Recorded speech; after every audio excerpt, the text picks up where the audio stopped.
Professor, vamos começar do começo. O que é exatamente? O que é isso que nós estamos chamando aqui de inteligência artificial? O que são os modelos LLM de linguagem e o que é essa coisa do chat GPT? Explica um pouco para a gente aí a base. O que é isso? Certo. Bom, a inteligência artificial, como eu não gosto muito do nome porque já não sabe o que é inteligência direito, né? Natural. A minha formação é em neurofisiologia do comportamento, meu doutorado, pós-doutorado, etc. E é muito difícil você definir o que é inteligência, porque a gente chama de inteligência geral, né? Que nós seres humanos temos a inteligência geral, que serve para tudo. Por exemplo, se você pode jogar xadrez, você pode resolver um problema na sua casa, você pode aprender a ser médico, você pode cuidar de um paciente, mas nenhum sistema até agora tinha essa capacidade de inteligência geral. Aliás, não tem, né? O que a gente tinha era um computador capaz de jogar xadrez. Se você perguntasse para ele qual a capital da Turquia, ele não ia saber dizer, tá? E um ser humano, né, devidamente, que aprendeu isso, consegue fazer facilmente.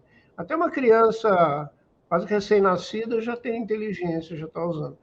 E o computador sempre foi, então, uma imitação da inteligência. Ou seja, ele não é uma inteligência. A mesma coisa que a simulação de um peixe não é um peixe, né? O famoso quadro do René Magritte, Isso Não É um Cachimbo, ele pintou um cachimbo e falou, isso não é um cachimbo. Quer dizer que a representação artificial da realidade não é a realidade. Então, a inteligência artificial começou com essa ambição de ter máquinas capazes de pensar, né?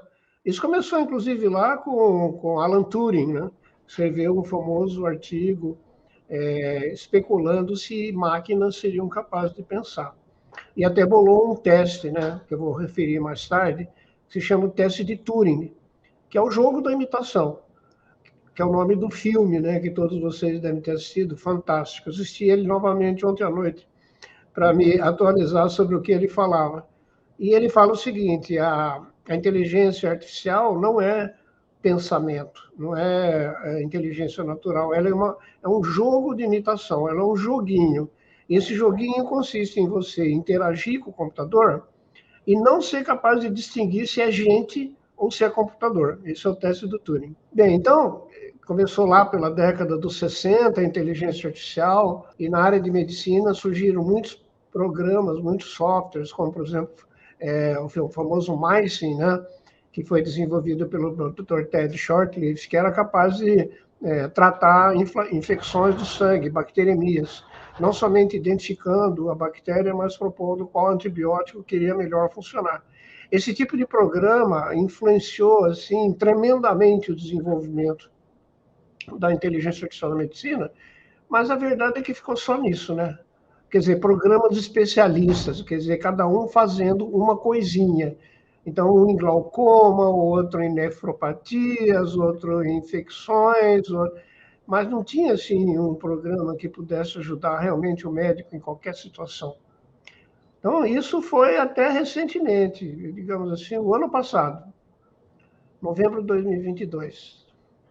Aí, uma empresa americana chamada OpenAI, né, que era inicialmente um grupo de pesquisa que queria desenvolver projetos abertos, desenvolveu um Large Language Model, um LLM, um modelo grande de linguagem, cujo pioneiro foi o Google, né?